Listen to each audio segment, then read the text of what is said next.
Hello space lovers.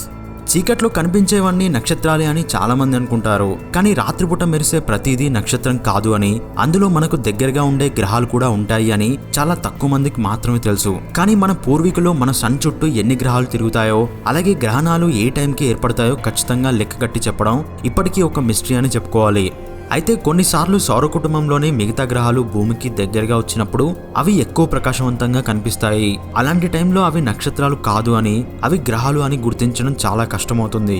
కానీ పూర్వకాలంలో గ్రహాలను కేవలం చేతి కొలతను ఉపయోగించి ఆకాశంలో కనిపించే గ్రహాలను చాలా ఖచ్చితత్వంతో చూసేవాళ్ళు. అలాంటి పద్ధతి గురించి మాట్లాడుకుంటే, వేసవి కాలంలో సాయంత్రం సమయంలో ఆకాశంలో సగం కన్నా తక్కువ సైజులో ఉండే చంద్రుడు భూమికి సరిగ్గా 8 డిగ్రీల కోణంలో, అంటే సరిగ్గా మన పిడికిలిని మన కళ్ళ ముందుంచితే భూమికి చంద్రుడికి మధ్యలో సరిగ్గా సరిపోతుంది. ఆ టైంలో వాటి పక్కన వెలుగుతూ ఉండే వాటిలో ఒకటి మెర్క్యూరీ, అంటే బుధ గ్రహం ఉంటుంది. అలాగే సరిగ్గా దానికి 4 డిగ్రీల కోణంలో, అంటే మన చేతికి ఉండే 3000 నుంచితే సరిపోయేంత దూరంలో ఉండేది శుక్రగ్రహం. సో మన పూర్వీకులు ఇలాంటి పద్ధతిలోనే ఎలాంటి టెలిస్కోప్ సహాయం లేకుండా గ్రహాలను చూసేవాళ్ళు. అయితే హవాయి దీవులలో ఉండే కొన్ని జాతుల ప్రజలకు కూడా కొన్ని మిథాలజీస్ ఉండేవి. వాటి ప్రకారం ఇలాంటి చంద్రుడి ఆకారం కనిపిస్తే దానిని వెట్ మూన్ అని అనేవాళ్ళు. దానికి కారణం చంద్రుడు ఇలాంటి ఆకారంలో ఉంటే అందులో చంద్రుడు నీటిని తనలో మోస్తున్నాడు అని, అదే నీరు వేసవి కాలంలో వర్షంలా పడుతుంది అని అనుకునేవాళ్ళు. అలాగే ఇదే నెలవంకను అడవి జాతికి చెందిన పిల్లి యొక్క నవ్వుతో కూడా పోలుస్తారు. ఎందుకంటే అడవి జాతి పిల్లి నవ్వు కూడా నెలవంక ఎంత వెడల్పుగా ఉంటుందో ఈ పిల్లి నవ్వు అంతే పొడవుగా ఉంటుంది. సో నెక్స్ట్ డిస్కవరీ గురించి మాట్లాడుకుంటే, హబుల్ టెలిస్కోప్ తన 30 ఏళ్ల సర్వీస్లో విశ్వం గురించి ఎన్నో డిస్కవరీస్ చేసింది. అయితే రీసెంట్గా భూమి నుండి దాదాపు 336 లైట్ ఇయర్స్ దూరంలో HD 106b అనే జూపిటర్ సైజులో ఉండే ప్లానెట్ ని కనుక్కుంది. అయితే ఈ ప్లానెట్ అనేది 2 స్టార్స్ చుట్టూ ఆర్బిట్ చేస్తున్నట్టుగా కనుక్కున్నారు. అది ఎంతలా అంటే ఈ ప్లానెట్ వాటి చుట్టూ ఒకసారి తిరిగి రావడానికి దాదాపు 15,000 సంవత్సరాలు పడుతుంది అని కనుక్కున్నారు. ఇప్పటి వరకు మనం కనుక్కున్న గ్రహాలలో ఇదే మొదటి అతిపెద్ద ఆర్బిటల్ మెజర్మెంట్ అని హబుల్ టెలిస్కోప్ యొక్క ఆస్ట్రోనామర్స్ కన్ఫర్మ్ చేశారు. ఇంత పెద్ద ఆర్బిట్ అనేది ఎక్కడైనా ఉంటుందా అంటే, మన సోలార్ సిస్టంలోనే ప్లానెట్ 9 కూడా సూర్యుడి చుట్టూ ఒక్కసారి తిరిగి రావడానికి దాదాపు 15,000 నుండి 20,000 సంవత్సరాలు పడుతుంది. ఇప్పుడు చేసిన ఈ డిస్కవరీతో మన సోలార్ సిస్టంలో ఉండే ప్లానెట్ 9 గురించి ఇంకా లోతుగా తెలుసుకునే అవకాశం ఉంది. అండ్ నెక్స్ట్ డిస్కవరీ ఏంటంటే, ఇదే హబుల్ టెలిస్కోప్ ద్వారా భూమి నుండి దాదాపు 1300 లైట్ ఇయర్స్ దూరంలో సర్పెంట్స్ అనే నెబ్యులా ఉంది. ఈ నెబ్యులాను కొంతకాలంగా చూస్తున్న హబుల్ టెలిస్కోప్ కి అక్కడ నుండి వచ్చే కాంతి అనేది వెలుగుతూ ఆరిపోతూ మనిషి గుండె చప్పుడు ఎలాంటి ఫ్రీక్వెన్సీని ఏర్పరుస్తుందో అలాంటి ఒక మిస్టీరియస్ లైట్ ఈవెంట్ ని కనుక్కుంది. అయితే దానికి కారణం ఏంటి అని ఇంకా డీప్గా అబ్జర్వేషన్ చేసినప్పుడు అక్కడ కొత్తగా పుడుతున్న ఒక నక్షత్రం చుట్టూ ఇలాంటి వింత ఆకారంలో గ్యాస్ క్లౌడ్స్ అనేవి ఏర్పడ్డాయి.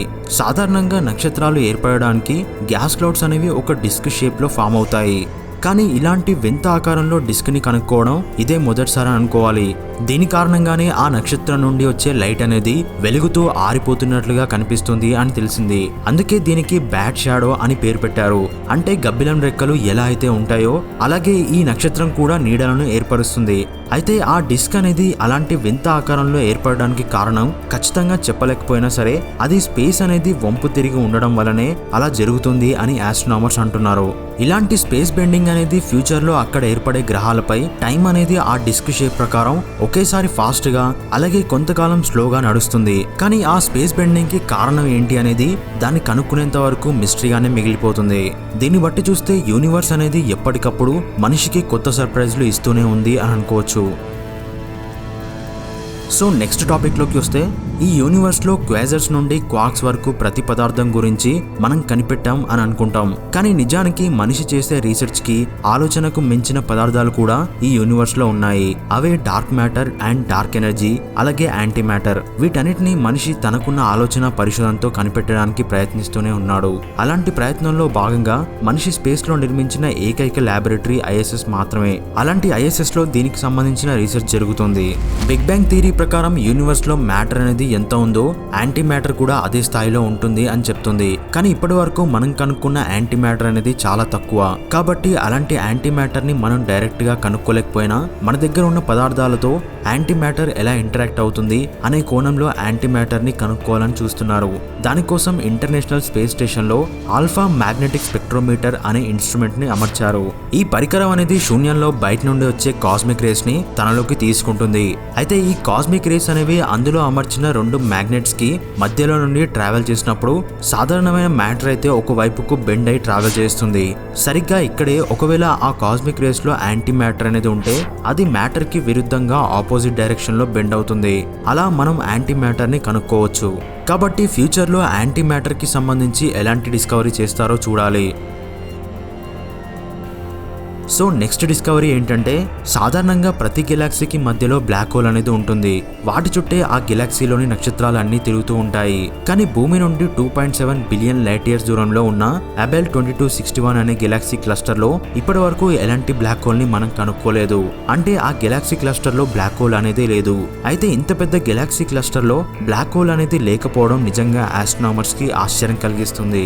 దానికి కారణం ఇక్కడ కనిపిస్తున్న ఒక గెలాక్సీ క్లస్టర్ అంటే కొన్ని వేల గెలాక్సీలు కలిసి ఒక సముదాయంగా ఏర్పడతాయి. దాన్నే గెలాక్సీ క్లస్టర్ అంటారు. ఈ గెలాక్సీలన్నిటికీ ఒక కేంద్రం ఉంటుంది. అందులో మ్యాసివ్ బ్లాక్ హోల్ ఉంటుంది. వాటి చుట్టూ ఈ గెలాక్సీలన్నీ తిరుగుతాయి. ఒక రకంగా అవన్నీ ఒక సముదాయంగా ఏర్పడడానికి కారణం ఈ మ్యాసివ్ బ్లాక్ హోల్స్ వాటిని తమ చుట్టూ తిప్పుకోవడమే. కానీ ఇప్పుడు కనుక్కున్న ఈ గెలాక్సీ క్లస్టర్ మధ్య భాగంలో ఎలాంటి బ్లాక్ హోల్ లేకపోతే ఈ గెలాక్సీలన్నీ ఒకే దగ్గరకు చేరి ఎలా తిరుగుతున్నాయి, అలాగే వీటన్నిటిని తన చుట్టూ తిప్పుకునేంతగా మనకు కనిపించని మిస్టీరియస్ ఆబ్జెక్ట్ అక్కడ ఏముంది అనేది ఆస్ట్రోనామర్స్ కి ఒక మిస్టరీగా మారిపోయింది. దానికోసం నాసా తన దగ్గర ఉన్న అన్ని స్పేస్ టెలిస్కోప్లను ఉపయోగించి ఆ గెలాక్సీ క్లస్టర్ లో వెతికినా ఇప్పటి వరకు ఎలాంటి ఎక్స్రే సిగ్నల్స్ ని కనుక్కోలేదు. కాబట్టి ఈ గెలాక్సీ క్లస్టర్ మధ్య భాగంలో ఏముందో మనం కనిపెట్టగలిగితే అది నిజంగా ఆస్ట్రానమీ హిస్టరీలో ఒక గేమ్ చేంజర్ గా మారబోతుంది అని అనుకోవచ్చు. ఈ గెలాక్సీ క్లస్టర్ ని దాదాపు 1999 నుండి స్టడీ చేస్తున్నారు. కాబట్టి నెక్స్ట్ లాంచ్ చేయబోయే జేమ్స్ వెబ్ టెలిస్కోప్ ద్వారా ఈ మిస్టరీని ఛేదించాలి అనేది నాసా ఉద్దేశం. అండ్ ఫైనల్ న్యూస్ గురించి మాట్లాడుకుంటే రీసెంట్ గా చైనా చంద్రుడి మీదకి చాంగ్'e 5 అనే స్పేస్ క్రాఫ్ట్ ని పంపి చంద్రుడి మట్టిని భూమికి తీసుకొచ్చింది అని చాలా మందికి తెలిసి ఉంటుంది. అయితే ఈ మిషన్ ని చైనా కేవలం 22 రోజుల 21 గంటల 29 నిమిషాల్లోనే పూర్తి చేసింది. దానికి సంబంధించిన శాంపిల్స్ ని ఇలా ప్రెస్ మీట్ లోనే బయటకు తీసింది.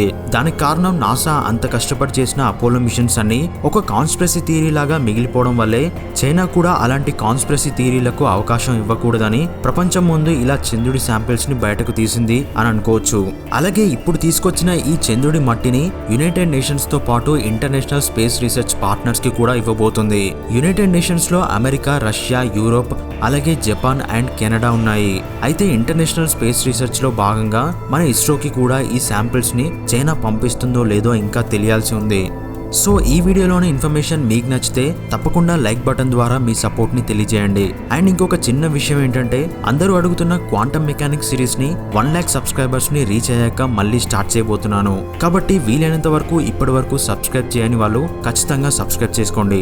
అలాగే మన ఛానల్ గురించి మీ ఫ్రెండ్స్ తో వాట్సాప్ గ్రూపుల్లో తప్పకుండా షేర్ చేసుకోండి.